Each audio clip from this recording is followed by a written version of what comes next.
अस्सलाम वालेकुम। आज की इस वीडियो में हम चैप्टर नंबर 6 के एक्सरसाइज के क्वेश्चन को देखेंगे 6.5, जिसमें हमने रिग्रेशन लाइन फाइंड करनी है। ठीक है, हमारे पास एजेस ऑफ हस्बैंड और एजेस ऑफ वाइफ गिवन है। ठीक है, हमने इन दोनों के दरमियान जो है लाइन ऑफ रिग्रेशन को फाइंड करना है at the time of marriage. ठीक है, जिसका मतलब है हम वाई ऑन एक्स भी फाइंड करेंगे regression line, and X on Y भी फाइंड करेंगे।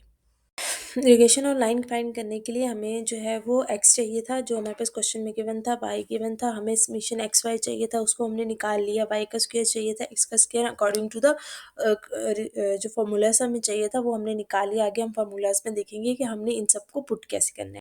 हमारे पास एन हमें पता है, 10 गिवन है। इसी तरह समीशन एक्स, समीशन वाई सब हमें पता था। अब हम जब वाई और एक्स जो है वो फाइंड करेंगे, ठीक है, तब हमने जो है वो बी फाइंड करना है। लेकिन जब हम एक्स ऑन वाई फाइंड करेंगे तब हमने डी फाइंड करना है। ठीक है, वाई ऑन एक्स और एक्स और वाई दोनों की रिलेशन लाइन में सिर्फ इतना फ़र्क है।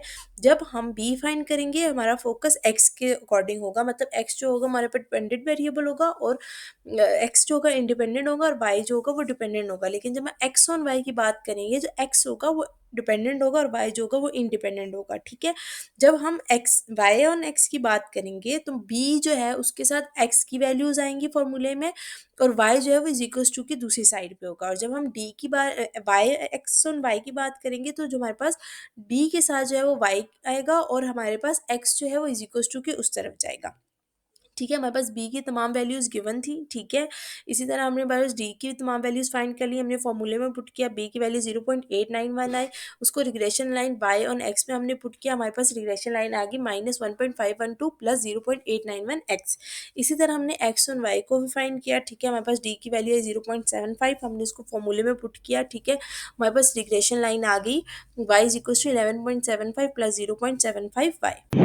6.6 से क्वेश्चन पार्ट ए में हमने क्या करना है कि हमारे पास डेटा गिवन है। ठीक है, हमारे पास फर्टिलाइजर एक्स गिवन है और हमारे पास यील्ड ऑफ वीट गिवन है वाई। ठीक है, हमने रिग्रेशन लाइन फाइंड करनी है पार्ट ए में वाई ऑन एक्स। ठीक है, और साथ में ही हमने एस्टिमेट लगाना है फर्टिलाइजर का। जब हमारे पास 13 पाउंड ऑफ फर्टिलाइजर होगी, यानी कि हमारे पास एक्स की वैल्यू 13 होगी, तो हमने एस्टिमेट करना है कि हमारे पास वीट की यील्ड कितनी हुई है। जब हमारे पास लाइन ऑफ रिग्रेशन निकल आएगी, ठीक है, वाई ऑन एक्स, उसमें हम सिंपली एक्स की जगह हम 13 पाउंड निकालेंगे, तो हमारे पास एस्टिमेट आ जाएगा कि हमारे पास यील्ड कितनी हुई है वीट की। ठीक है, ठीक है, क्वेश्चन में हमारे पास एक्स की वैल्यू और वाई की वैल्यू दोनों गिवन थी। ठीक है, हमने उसका सम ले लिया, एक्स समीशन ऑफ एक्स और समीशन ऑफ वाई। साथ में ही हमने एक्स वाई की वैल्यूज़ भी ले ली हैं और एक्स का स्क्वायर भी ले लिया। ठीक है, हमारे पास नंबर ऑफ द वैल्यू जो डेटा में थी वो 8 थी। ठीक है, हमने दोनों का मीन निकाल लिया क्योंकि हमने रिग्रेशन लाइन फाइंड करनी थी। ठीक है, तो हमने सिंपल क्या किया, हमने मीन निकाल लिया दोनों का, एक्स का भी और वाई का भी। साथ में ही हमारे पास summation X, summation X Y सबकी वैल्यू गिवन थी। हमने क्या करना था, वाई ऑन एक्स निकालना था। जब हमने वाई ऑन एक्स निकालना होता है ना, तो हम बी करते हैं, और जब एक्स ऑन वाई निकालना हो तो हम डी फाइंड करते हैं। ठीक है, हमने वाई ऑन एक्स निकालना था इसलिए हमने बी लगाया। हमने बी के फॉर्मूले में तमाम वैल्यूज़ पुट की, हमारे पास बी की वैल्यू आ गई है 0.646। ठीक है, हमने सिंपली उसको regression line Y on X में पुट किया, हमारे पास वाई एज इट इज़ आ गया। वाई स्क्वायर की जगह हमारे पास मीन की वैल्यू आ गई। वाई स्क्वायर हमारे पास मीन ही होता, वाई बार जो होता है वो हमारे पास मीन होता है। मीन की वैल्यू आ गई summation X divide by N, जो कि हमारे पास आ गई 12। ठीक है, इसी तरह बी की वैल्यू 0.646 आ गई, हमारे पास एक्स एज इट इज़ आ गया, और वाई बार एक्स बार जो है उसकी जगह 8.125 आ गया। हमारे पास जो रिग्रेशन लाइन आई वाई ऑन एक्स वो हमारे पास आ गई 6.751 प्लस 0.646 एक्स। ठीक है, हमारे पास पार्ट 1 में हमने regression line Y on X बना ली। पार्ट बी में हमने क्या करना था, उन्होंने कहा था कि हमारे पास जब 30 पाउंड ऑफ फर्टिलाइजर होगी, यानी एक्स इज इक्वल टू 13 होगा, तो हमने बताना था कि जो वीट की यील्ड है, मतलब हमारे पास जो गंदम की पैदावार है वो कितनी हुई है। तो हमारे पास जो मॉडल आया है, हमारे पास जो रिग्रेशन लाइन आई है, हम उसमें क्या करेंगे, एक्स की जगह जस्ट 13 पुट करेंगे तो हमारे पास आंसर आ जाएगा। अपने एक्स की जगह 13 पुट किया तो हमारे पास जो रिक्वायर्ड आंसर आया वो है 15.149। तो हमारे पास जो हमारे पास जब हमारे पास 30 पाउंड ऑफ फर्टिलाइजर होगा, तो हमारे पास वीट की जो यील्ड होगी वो 15.149 होगी। 0.7 में हमने फाइंड करना है, हमारे पास एन गिवन है, summation X, summation Y, summation X Y, summation X का स्क्वायर, वाई का स्क्वायर गिवन है। हमने इस क्वेश्चन के पार्ट 1 में सैंपल वेरिएंस फाइंड करना है for X and the sample variance for Y. Second part में हमने इरिगेशन लाइंस फाइंड करनी है, और पार्ट सी में हमने एस्टिमेट करना है value of X for the Y जब हमारे पास वाई 65 होगा।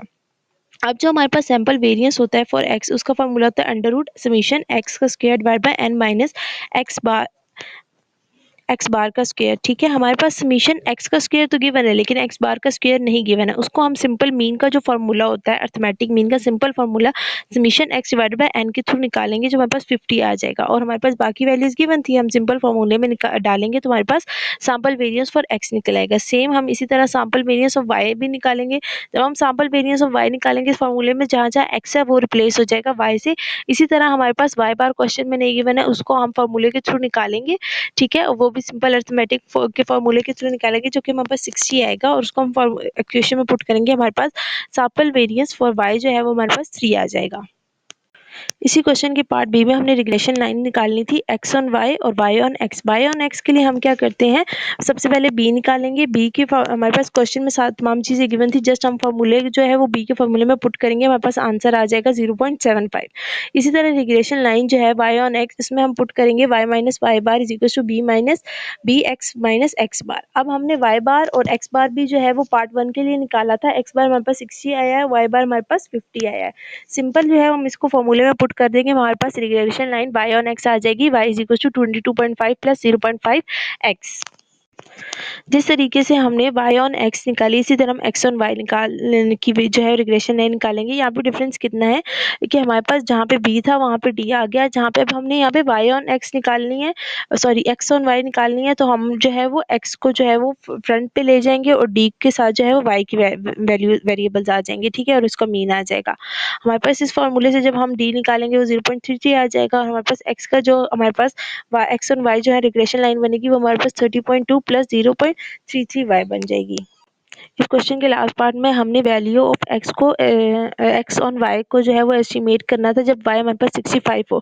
तो सिंपल जो हमने y ऑन x की सॉरी x ऑन y की जो हमने लाइन रिग्रेशन लाइन निकाली थी, हम उसको लिख लेंगे, जो कि हमारे पास आई थी 30.2 प्लस 0.33 y, ठीक है। उसमें हम y की जगह 65 को रिप्लेस कर देंगे, हमारे पास आंसर आ जाएगा 48.35।